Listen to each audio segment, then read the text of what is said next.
അത്രയും എക്സ്പെൻസീവ് ആയിട്ടുള്ള ഒരു ബിസിനസ്സാണ്. അപ്പോൾ ഇത് നിർത്തിയാലോ എന്ന് വിചാരിച്ച സമയത്ത് പോലും എൻ്റെ ബെസ്റ്റ് ഫ്രണ്ട്സ് ഒക്കെയാണ് ഒരിക്കലും നീ അത് ചെയ്യരുത്, ഇത്രയും സ്ട്രഗിൾ ചെയ്ത് ഇതുവരെ എത്തിച്ചിട്ട് പിന്നെ അത് പകുതി വെച്ച് സ്റ്റോപ്പ് ചെയ്യരുത്. അപ്പം ഞാൻ തീരുമാനിച്ച പോലെ എൻ്റെ ഫ്രണ്ട്സ് ഒരിക്കലും അതിനെ സമ്മതിക്കില്ല.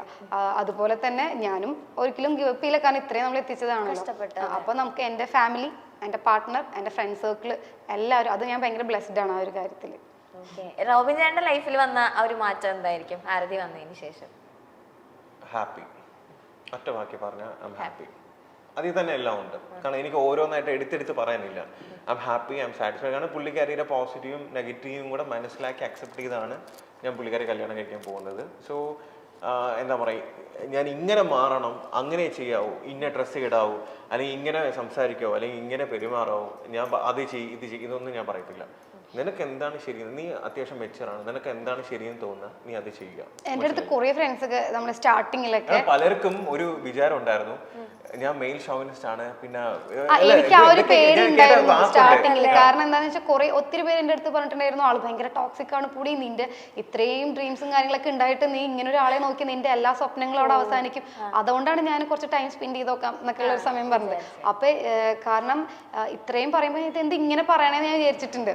പക്ഷേ എനിക്ക് സത്യം പറഞ്ഞാൽ ഞാൻ സ്ലീവ്ലെസ് ഒന്നും ഇടാറുണ്ടായിരുന്നില്ല. ഞാൻ സ്ലീവ്ലെസ് പോലും ഇടാൻ തുടങ്ങിയത് ചേട്ടൻ വന്നതിന് ശേഷമാണ്. എനിക്ക് നല്ല മാറ്റം.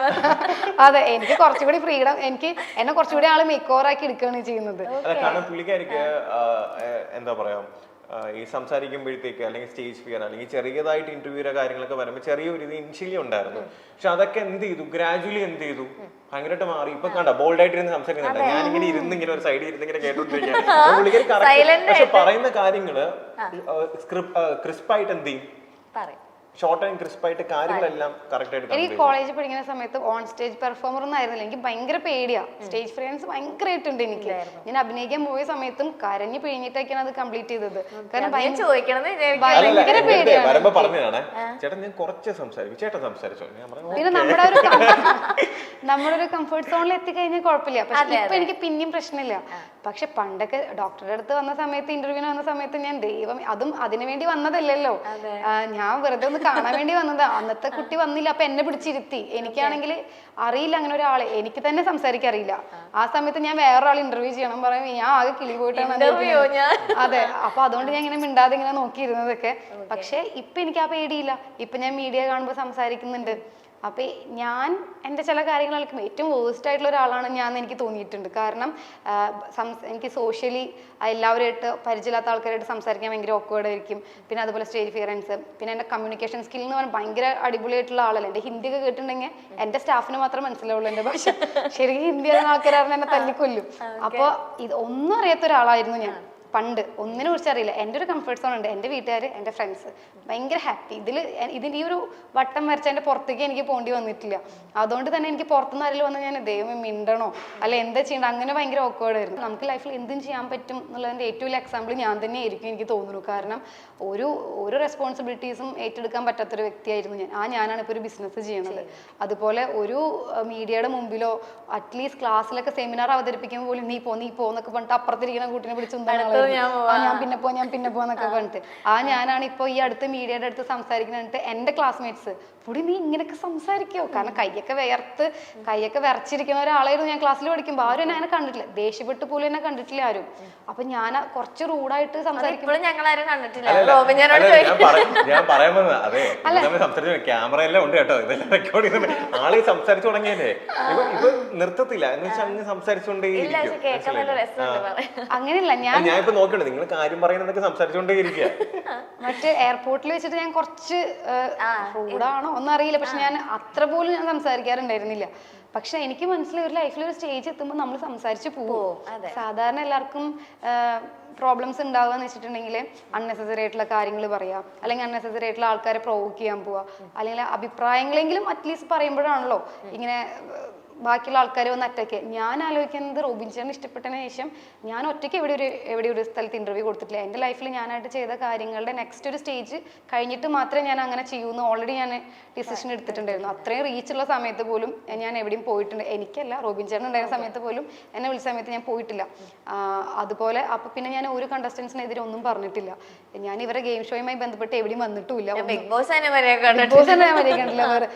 എന്നിട്ട് പോലും എന്നെയും എൻ്റെ പ്രൊഫഷനെയും വരെ വലിച്ചയച്ചിട്ട് കുറെ പറഞ്ഞപ്പോൾ എനിക്ക് ഒത്തിരി വിഷമമായിട്ട്. ഞാൻ എന്തിനാ എന്നെ, ഞാൻ എന്താ ചെയ്തത്? പിന്നെ എനിക്കറിയാം ആളൊരു പാർട്ട്ണർ ആകുമ്പോൾ നല്ല പോസിറ്റീവ് കിട്ടുന്ന പോലെ നെഗറ്റീവ് കിട്ടും. പക്ഷെ അതിനൊരു ലിമിറ്റ് ഉണ്ടല്ലോ. ആ ലിമിറ്റും കഴിഞ്ഞ് ഒത്തിരി എനിക്ക് കിട്ടിയിട്ടുണ്ടായിരുന്നു. ആ സമയത്ത് എനിക്ക് വിഷമം, ഞാനൊന്നും പറയാതെ എന്തിനാണ് ഇങ്ങനെ പറയണതായിരുന്നു. ഇപ്പൊ എനിക്ക് ആ വിഷമം പോയി. ഞാൻ ഇടയ്ക്ക് ചോദിക്കാറുണ്ട്, കാരണം എന്നെ ഇഷ്ടപ്പെട്ടു എന്ന് പറഞ്ഞ ഒറ്റ കാര്യം കൊണ്ട് ഒരുപാട് വഴക്കും ചീത്തവിളിയും കേട്ടോണ്ടിരിക്കുന്ന ആരൊക്കെ റാൻഡമായിട്ടുള്ള റാൻഡമായിട്ടുള്ള ആൾക്കാരാണ്. കാരണം വേറൊരു പെൺകുട്ടിയാണെന്നുണ്ടെങ്കിൽ ഞാൻ എന്തിനും ഇത് കേൾക്കേണ്ട കാര്യം കാണും. ഇതിന്നും ബെറ്റർ ആയിട്ടുള്ള ഒരു ഓപ്ഷൻ എനിക്ക് കിട്ടത്തില്ല, എന്തിനാ ഞാൻ ഇങ്ങനെ കേട്ടോണ്ടിരിക്കുന്നതെന്ന് പലർക്കും ചിലപ്പം പലരും ചിന്തിക്കാം. പക്ഷെ അങ്ങനെയുള്ള സമയത്തും പുള്ളിക്കാരൻ എന്ത് ചെയ്തു? അതിലൊന്നും ബോധർ ചെയ്തില്ല. ഇപ്പൊ എനിക്ക് വിഷമം കുറച്ച് കുറവ്. എന്താ വെച്ചാല് അന്ന് എയർപോർട്ടിലൊക്കെ വെച്ച് രണ്ട് മൂന്ന് വാക്കുകൾ ഞാൻ പറഞ്ഞിട്ടുണ്ടായിരുന്നു. അതെ, ഇനി കേട്ടല്ലോ, ഓക്കെ അന്ന് ഞാൻ റിയാക്ട് ചെയ്തിട്ടുണ്ടായിരുന്നല്ലോ, അതിന്റെ ബാക്കി കിട്ടിക്കോട്ടെ എന്നുള്ളൊരു സമാധാനം ഉണ്ട്. മറ്റത് എനിക്ക് വിഷമമായിരുന്നു, കാരണം ആ പരിസരത്തേക്ക് വരാതെ ഞാൻ എന്റെ പ്രൊഫഷൻ മാത്രം നോക്കി പോവാ. അപ്പൊ എന്നെ എന്റെ പ്രൊഫഷനെ വലിച്ചിട്ടിട്ട് ഇങ്ങനെ എന്നിട്ടും ഞാൻ റിയാക്ട് ചെയ്യുന്നില്ല. ഇപ്പോഴും അതിനെ റിയാക്ട് ചെയ്തിട്ടില്ല, ഒന്നും പകരമായിട്ട് ഞാൻ സംസാരിക്കാൻ വന്നിട്ടില്ല. എന്നിട്ട് എന്തിനാ അങ്ങനെ പറയണേന്ന് ഒരു തോന്നലുണ്ടായിരുന്നു. പക്ഷെ ഇപ്പൊ ഞാൻ അന്ന് ഒന്ന് രണ്ട് സ്ഥലത്തൊക്കെ കുറച്ച് മറുപടികളൊക്കെ പറഞ്ഞിട്ടുണ്ടായിരുന്നു പ്രതികാരമല്ല, കുറച്ച് പറഞ്ഞിട്ടുണ്ടായിരുന്നു. അത്ര പോലും അപ്പൊ ഓക്കെ, അറ്റ്ലീസ്റ്റ് ഞാൻ റിയാക്ട് ചെയ്തല്ലോ, ഇനി കേൾക്കുകയാണെങ്കിലും പ്രശ്നമില്ല എന്നുള്ളൊരു സംഭവം വന്നു. പിന്നെ പലർക്കും ലൈക്ക് എൻ്റെ ഒരു അപ്ഡേറ്റ് എന്താന്നുള്ളത് പലരും ചോദിക്കാറുണ്ട്. ഇപ്പൊ ഞാൻ ഒരു എന്താ പറയാ, ഞാനൊരു നോർമൽ മിഡിൽ ക്ലാസ് ഫാമിലിയിൽ നിന്ന് വന്ന ഒരു സാധാരണ ഒരാളാണ്. അപ്പോൾ എനിക്ക് ചെറിയ ചെറിയ ആഗ്രഹങ്ങൾ എൻ്റെ ലൈഫിലുണ്ട്, മനസ്സിലായില്ലേ? എന്ന് വെച്ചാൽ എന്താ പറയാ, എന്തെങ്കിലുമൊക്കെ അച്ചീവ് ചെയ്യണം, ചെറിയ ചെറിയ കാര്യങ്ങൾ, അല്ല വലിയ വലിയ ഡ്രീംസും കാര്യങ്ങളൊന്നുമില്ല. അപ്പം അങ്ങനെ ഞാൻ എൻ്റെ ലൈഫിൽ ഇപ്പം ഡോക്ടറായിട്ട് വർക്ക് ചെയ്തിരുന്ന സമയത്തും ഞാൻ കോവിഡ് ആയിരുന്ന സമയത്ത് 2 വർഷം സോഷ്യൽ മീഡിയ ആക്റ്റീവേ ഇല്ലായിരുന്നു. ഞാൻ അങ്ങനെ ഒന്നും ചെയ്യാറില്ല. എപ്പോഴെങ്കിലും റാൻഡമായിട്ട് എൻ്റെ ഏതെങ്കിലും പഴയ വീഡിയോ എടുത്ത് പോസ്റ്റ് ചെയ്യുന്നതല്ലാതെ ഒന്നും ചെയ്യാറില്ല. 2 വർഷം കംപ്ലീറ്റ് ഡ്യൂട്ടി ആയിരുന്നു. അപ്പോൾ ആ കഴിഞ്ഞതിന് ശേഷമാണ് പെട്ടെന്ന് എന്ത് ചെയ്തത്, ഇങ്ങനെ ഒരു ഷോയിൽ വന്നതും ഇങ്ങനെയുള്ള കാര്യങ്ങളെല്ലാം സംഭവിച്ചത്. അപ്പം പലർക്കും ലൈക്ക് എല്ലാം പെട്ടെന്ന് വേണം. അടുത്ത അപ്ഡേറ്റ് എന്താണ്, ഇഷ്ടം കൊണ്ടായിരിക്കാം ചിലർ. അപ്പം അടുത്ത മൂവി എപ്പോഴാണ്, അടുത്തെന്താ ഇങ്ങനെ ചോദിക്കുന്നുണ്ട്. അപ്പം എനിക്ക് പറയാനുള്ളൊരു കാര്യം എന്ന് വെച്ച് കഴിഞ്ഞാൽ, ഞാൻ എല്ലാം പെട്ടെന്ന് ഇപ്പം മറ്റുള്ളവർക്ക് വേണ്ടി ചെയ്യാനായിട്ട് ഞാൻ ഒരിക്കലും നിൽക്കത്തില്ല. അവർക്കത് കാണണം, അല്ലെങ്കിൽ അവർക്കത് ചെയ്ത് കാണണം, അതുകൊണ്ട് ഞാൻ ചെയ്തില്ല. എനിക്കത് ചെയ്യണം, അല്ലെങ്കിൽ എനിക്കത് കംപ്ലീറ്റ് ആയിട്ട് എഫേർട്ട് കൊടുത്ത് ആ ഒരു സമയത്ത് ചെയ്യണം എന്ന് തോന്നുന്ന സമയത്ത് മാത്രമേ ഞാനത് ചെയ്യൂ, മനസ്സിലായില്ലേ? എൻ്റെ ഒരു ആഗ്രഹമാണ്. കാരണം കുട്ടിക്കാലം മുതലേ നമ്മൾ ഈ ബിഗ് സ്ക്രീനും കാര്യങ്ങളെല്ലാം കാണുമ്പോഴത്തേക്ക്, കാരണം ലാലേട്ടനെയൊക്കെ കാണുമ്പോൾ അല്ലെങ്കിൽ മമ്മൂക്കേനെയൊക്കെ കാണുമ്പോഴത്തേക്ക് ഒക്കെ ഭയങ്കര സ്റ്റാർസാണ് അവർ, മനസ്സിലായില്ലേ? കാരണം ഞാൻ സുരേഷ് ഗോപി സാറിനെ മാത്രം ഹോസ്പിറ്റലിൽ ഡ്യൂട്ടി ചെയ്തിരുന്ന സമയത്ത് കണ്ടിട്ടുണ്ട്, പുള്ളിങ്ങനെ ബ്രദർ അഡ്മിറ്റ് ചെയ്യുന്ന സമയത്ത് കണ്ടിട്ടുണ്ട്. അപ്പോൾ എന്നെ രാത്രി ആകുമ്പം ഞാൻ നൈറ്റ് ചെയ്യുന്നത്, അപ്പോൾ എന്നോട് സംസാരിക്കാറുണ്ട്. അപ്പോൾ ഞാൻ അന്ന് എനിക്ക് 2018 അപ്പോൾ ഞാൻ പുള്ളിക്കാരൻ ചോദിച്ചത്, ഡിസ്ചാർജ് ആയി പോകാൻ പോയി പുള്ളിക്കാരൻ്റെ ബ്രദർ. അപ്പം ലാസ്റ്റ് ദിവസം വന്നപ്പോൾ ഞാൻ ഇങ്ങനെ രാത്രി പറഞ്ഞു, സാർ എനിക്കൊരു ആഗ്രഹമുണ്ട്, എനിക്ക് സിനിമയൊക്കെ ചെയ്യണമെന്നുണ്ട്, എങ്ങനെയാണെന്ന് അറിയത്തില്ല, എനിക്ക് ആരുമായിട്ടും കോണ്ടാക്ട് ഇല്ല. അപ്പോൾ എൻ്റെ അടുത്ത് സുരേഷ് ഗോപി സാർ പറഞ്ഞ ഒറ്റ കാര്യമുണ്ട്,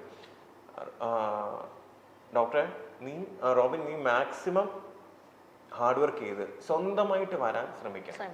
ആരുടെയും കെയർ ഓഫിലോ അല്ലെങ്കിൽ ആരും റെഫർ ചെയ്തിട്ടല്ല വരേണ്ടത്, മനസ്സിലായി? എനിക്ക് വേണമെങ്കിൽ നിന്നെ പരിചയപ്പെടുത്തി തരാം, പക്ഷെ അങ്ങനെ വന്നാൽ അത് നിലനിൽക്കത്തില്ല. നീ സ്വന്തമായിട്ട് കഷ്ടപ്പെട്ട് വന്നാലേ നിനക്ക് എന്ത് ചെയ്യത്തുള്ളൂ, അത് നിലനിൽക്കാൻ പറ്റത്തുള്ളൂ എന്ന് പുള്ളിക്കാരൻ പറഞ്ഞു. അപ്പം അതിനുശേഷം സത്യം പറഞ്ഞാൽ ലൈക്ക് ഞാൻ റീസെൻ്റ്ലി പുള്ളിക്കാരനെ ഒന്ന് കണ്ടായിരുന്നു, റാൻഡമായിട്ട് കണ്ടതാണ്. അപ്പം ഞാനിങ്ങനെ പുള്ളിക്കാരൻ്റെ അടുത്ത് പറഞ്ഞു, സാർ എന്നെ അറിയാമോ എന്ന് ചോദിച്ചപ്പോൾ വലിയ ഇതില്ല. അപ്പം ഞാൻ പറഞ്ഞു, സാർ ഇങ്ങനെ ഹോസ്പിറ്റലിൽ അന്ന് കണ്ടിട്ടുണ്ടായിരുന്നു, ഞാൻ ഇങ്ങനെ ഷോയിലൊക്കെ പോയി, ഓക്കെ എന്ന് പറഞ്ഞിട്ട് എന്ത് ചെയ്തു, ജസ്റ്റ് ഇങ്ങനെ സംസാരിച്ചായിരുന്നു. അപ്പം ഞാൻ ഇങ്ങനെ പറയും, സാർ എൻ്റെ അടുത്ത് അന്നൊരു വാക്ക് പറഞ്ഞിട്ടുണ്ടെന്ന്, സ്വന്തമായിട്ട് കഷ്ടപ്പെട്ട് അധ്വാനിച്ച് നമ്മൾ വന്നാൽ മാത്രമേ അത് നിലനിൽക്കത്തുള്ളൂ എന്നുള്ളത്. സോ എനിക്ക് ആ ഒരു ഇത് ഞാൻ സ്വന്തമായിട്ട് എഫേർട്ട് ഇട്ട്, സ്വന്തമായിട്ട് കഷ്ടപ്പെട്ട്, സ്വന്തമായിട്ട് ഹാർഡ് വർക്കും സ്മാർട്ട് വർക്കും ചെയ്തിട്ടാണ് ചെറുതായിട്ട് എന്തെങ്കിലുമൊക്കെ അച്ചീവ് ചെയ്ത് വരുന്നത്. അപ്പം അത് ഇനിയും, കാരണം എനിക്ക് ആ റൂട്ട് അറിയാം. കാരണം ഒരു പ്രാവശ്യം നമ്മൾ ഒരു കാര്യം ചെയ്ത് കഴിഞ്ഞാൽ നമുക്ക് ആ റൂട്ട് അറിയാം, എങ്ങനെ അതിലേക്ക് വരണം എന്നുള്ളത്. സോ ഒബ്വിയസ്ലി എൻ്റെ സിനിമ എന്ന് പറഞ്ഞ ഒരു മോഹം എന്ത് ചെയ്യും, കാരണം ലാലേട്ടനൊക്കെ ബിഗ് സ്ക്രീനിൽ കാണുമ്പോൾ ഞാൻ ഒരിക്കൽ പോലും മനസ്സിൽ ചിന്തിച്ചിട്ട് പോലും ഇല്ല എന്നെ ഇങ്ങനെ എൻ്റെ അടുത്ത് റോബിനെ എന്ന് പേര് അറിയോ. ഞാൻ ഇടയ്ക്കിടയ്ക്ക് സാർ എന്നെ ചീത്ത വിളിക്കുന്ന വീഡിയോ അല്ലെങ്കിൽ വഴക്ക് പറയുന്ന വീഡിയോ ഒക്കെ എന്ത് ചെയ്യും, ഇടയ്ക്കിടയ്ക്ക് ലാലേട്ടനാണ് എന്നെ വഴക്ക് പറയുന്നത്. അത് കേൾക്കുമ്പോൾ ലാലേട്ടന്റെ വഴക്ക് പറയുന്നത്, എന്തൊരു സന്തോഷം. അത് പറഞ്ഞാൽ എനിക്കത് ഭയങ്കര സന്തോഷം. കാരണം നമ്മളൊക്കെ ബിഗ് സ്ക്രീനിൽ കാണുന്ന ഒരു ലെജൻഡ് നമ്മൾ എന്ത് ചെയ്യുന്നു, നമ്മളെ വഴക്ക് നമ്മൾ വഴക്ക് പറയുന്നു സ്നേഹിക്കുന്നു. റോബിനെ അങ്ങനെ ഇങ്ങനെയാണ് നിനക്ക് വേണോ പോകണം ഞാൻ ഇങ്ങനെയാണ് പറയുന്നത്. ഞാൻ ആലോചിക്കുമ്പോൾ എനിക്ക് സത്യം പറഞ്ഞാൽ ഭയങ്കര സന്തോഷം തോന്നാറുണ്ട്. അപ്പോൾ എൻ്റെ ഒരു ആഗ്രഹമാണ് സിനിമ എന്നുള്ളത്. അത് ഞാൻ പയ്യെ, കാരണം എൻ്റെ ഫീൽഡ് അല്ലായിരുന്നു സിനിമ അല്ലെങ്കിൽ ഈ ഒരു ഇൻഡസ്ട്രി എന്ന് പറയുന്നത്. അപ്പോൾ ഇതിലേക്ക് വരുമ്പോൾ ഒരുപാട് കാര്യം എടുത്തുചാടി ചെയ്യാൻ പറ്റുന്നത്. ഞാൻ ഇപ്പോഴും പറയുന്നു, ഭയങ്കര അതിഗംഭീരമായിട്ടുള്ള വലിയ സംഭവം ഒന്നും ആയിരിക്കുന്നില്ല ഞാൻ ചെയ്യുന്നത്. ചെറിയൊരു സംഭവം, ചെറിയ എൻ്റെതായിട്ടുള്ള ലിമിറ്റേഷൻസിൽ ഞാനത് ചെയ്യും. അത് എന്നെ ഇഷ്ടമുള്ളവർ കാണുക, സപ്പോർട്ട് ചെയ്യുക, അനുഗ്രഹിക്കുക.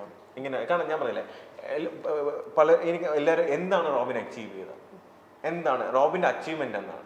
എൻ്റെ അച്ചീവ്മെൻ്റ് എന്ന് പറയുന്നത്, ഞാൻ ഇന്നേ വരെ എൻ്റെ ജീവിതത്തിൽ കാണാത്ത ഒരുപാട് പേര് എന്നെ സ്നേഹിക്കുക, സിൻസിയറായിട്ട് സ്നേഹിക്കുക, അവരെനിക്ക് വേണ്ടി പ്രാർത്ഥിക്കുക, മനസ്സിലായില്ലേ, അവരുടെ ബ്ലെസ്സിങ്സ്, അനുഗ്രഹം. അത് തന്നെയാണ് എൻ്റെ ഏറ്റവും വലിയ അച്ചീവ്മെൻ്റ് എന്ന്.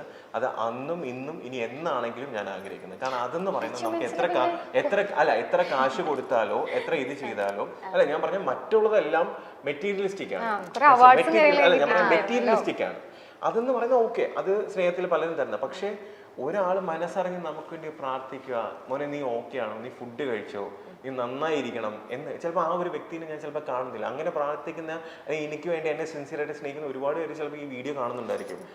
എനിക്ക് നിങ്ങളിലേക്ക് ചിലപ്പോൾ നിങ്ങളെ കാണുന്ന പോലും എനിക്ക് അറിയത്തില്ല. പക്ഷേ എൻ്റെ സ്നേഹം നിങ്ങളിൽ എപ്പോഴും ഉണ്ടായിരിക്കും. അത് മാത്രമേ എനിക്ക് മതി. അത്ര സോഷ്യൽ മീഡിയ താരങ്ങളായ റോബിൻ രാധാകൃഷ്ണന്റെയും ആരതി പൊടിയുടെയും വിവാഹാഘോഷങ്ങൾക്ക് തുടക്കമായി. വരുന്ന 16-ന് ഗുരുവായൂർ ക്ഷേത്രത്തിൽ വെച്ചാണ് ഇരുവരുടെയും വിവാഹം നടക്കുന്നത്. ഏറെ നാളത്തെ പ്രണയത്തിനൊടുവിലാണ് ഇരുവരും വിവാഹിതരാകുന്നത്. വിവാഹാഘോഷങ്ങളുടെ ചിത്രങ്ങൾ റോബിൻ ഇൻസ്റ്റഗ്രാമിൽ പങ്കുവച്ചിട്ടുണ്ട്.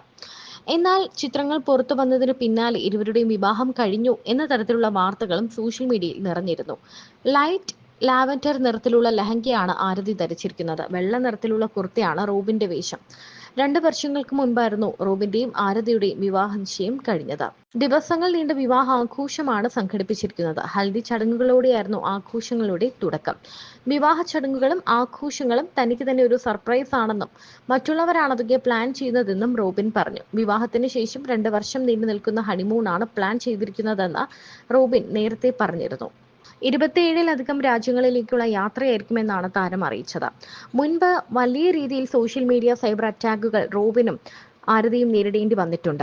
ആ സമയത്തൊക്കെ ആരതി തനിക്കൊപ്പം നിന്നത് അത്ഭുതത്തോടെ റോബിൻ പറഞ്ഞിട്ടുണ്ട്. ആരതിക്ക് വേണമെങ്കിൽ മറ്റൊരാളെ ചൂസ് ചെയ്യാമായിരുന്നു, ഞാൻ എന്തിന് ഇയാൾക്ക് വേണ്ടി ഇതൊക്കെ സഹിക്കണമെന്ന് കരുതാമായിരുന്നു. പക്ഷെ ആരതി അതൊന്നും ചിന്തിച്ചില്ല.